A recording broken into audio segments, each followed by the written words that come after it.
Ketika perang di Ukraina terjadi secara perang militer, ternyata ada perang lain di udara, yaitu perang narasi di media dan di sosial media. Hal ini biasa disebut dengan information war atau perang informasi. Sama dengan yang di Indonesia, masa kampanye masih lama untuk menjadi pejabat puncak di perpolitikan pilpres. Masih 1,5 tahunan lagi masa kampanye tersebut. Namun di media sudah terjadi perang informasi tentang siapa jagoan yang pantas dan siapa jagoan yang tidak pantas dan siapa yang ingin perpanjangan jabatan. Terus saja dimainkan di media. Kita kali ini akan membicarakan tentang mengapa Barat dan Sekutu adalah pengendali informasi dunia dan saat ini mereka pemenang yang mengatur informasi masuk ke kepala Anda para sahabat semua di seluruh dunia. Kembali ke Ukraina sebagai contoh, di mana media Barat mengatakan pasukan Putin dipermalukan oleh Ukraina. Lebih dari 10.000 tentara Rusia terbunuh oleh Ukraina, sementara pihak Rusia mengklaim sebaliknya hanya 500 tentara Rusia korbannya. Media Barat menyebutkan Ukraina berhasil menghancurkan 300 tank Rusia, sementara Rusia mengatakan telah menghancurkan 900 tank Ukraina. Intinya media Barat menyokong informasi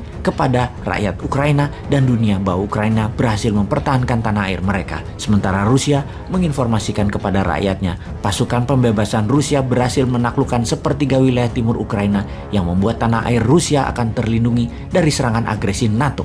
Sebenarnya berapa besar korban perang dan tingkat kerusakan yang terjadi selama perang di Ukraina hingga saat ini? Tidak ada yang tahu pasti. Tidak ada wartawan di media perang yang dapat memastikan kejadian yang tepat jumlahnya. Tidak ada observer mandiri yang independen di medan perang saat ini. Kita tidak tahu mana informasi yang difilter, mana informasi yang dimodifikasi, terutama di sosial media. Sosial media itu level playing field-nya berbeda karena sosial media tidak lagi netral. Kita membicarakan big giant raksasa media sosial seperti Twitter, Facebook, Google, Apple, di mana mereka mengambil posisi bersekutu dengan pihak Barat. Mereka hanya memperbolehkan narasi yang sejalan dengan Barat dan membatasi informasi yang berlawanan dengan Barat. Sungguh, raksasa teknologi ini telah salah memperlakukan kenetralan media menjadi mengambil posisi sesuai dengan stakeholder mereka, sehingga media dunia berada di dalam satu sisi pandang, yaitu maunya Barat. Mereka menjadi penghakim mana yang boleh disiarkan, mana yang tidak boleh disiarkan, sehingga dapat dipastikan ketika Amerika yang menjadi negara agresor,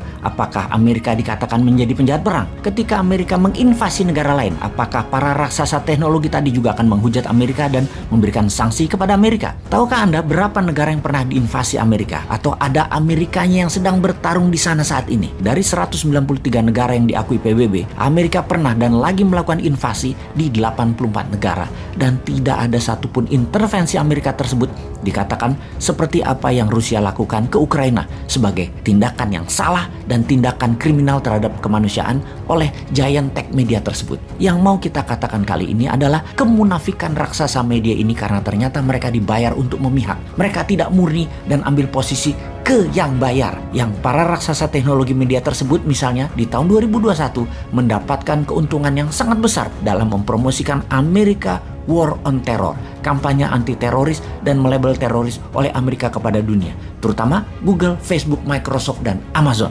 Mereka semua dibayar sekitar 44 billion dolar atau hampir 1/4 APBN Indonesia dari Pentagon dan dari US Homeland Security untuk mendapatkan akses database, penyidikan personal data, hingga penyebaran narasi propaganda. Informasi itu menarget langsung hati dan pikiran dari para pengguna sosial media tersebut. Bayangkan ada 2,7 miliar manusia setiap hari menggunakan Facebook, Instagram. 206 juta manusia menggunakan Twitter setiap harinya misalnya. Dan lihat betapa dahsyatnya efek manipulasi data tersebut di dalam mengendalikan pembicaraan pengguna di sosial media di semua platform raksasa teknologi ini. Para raksasa teknologi informasi tadi saat ini banyak memperkerjakan dan bekerja sama dengan Kementerian Pertahanan Amerika, Departemen Dalam Negeri, Homeland Security, NSA, National Security Agency, dan FBI-nya Departemen Kehakiman Amerika. Ada Jared Cohen dari State Department atau Kementerian Luar Negeri sebagai Ketua Kebijakan Internasional. Sekarang dia aktif di Google untuk Counter Terrorism Tool. Ada Steve Pandelides, bekerja di FBI selama 20 tahun,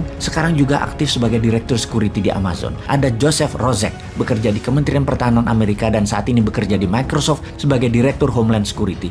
Ini hanya sedikit nama yang diekspos, namun ada ratusan nama orang penting lainnya berada di raksasa teknologi ini. Semua itu dipakai untuk memuluskan pemahaman manusia di seluruh dunia akan nation interestnya Amerika dan Barat adalah kebenaran hakiki, adalah pahlawan dunia, dan ini semua untuk kebaikan manusia. Di mana kita tahu ada sebuah quote yang mengatakan siapa yang mengendalikan informasi, dialah pengendali dunia. Itulah tujuannya, mengendalikan informasi saat ini. Sahabat, Menimbang dan memperbanyak merenung adalah salah satu cara agar kita tidak termakan propaganda yang bisa memecah belah bangsa dan negara kita ini.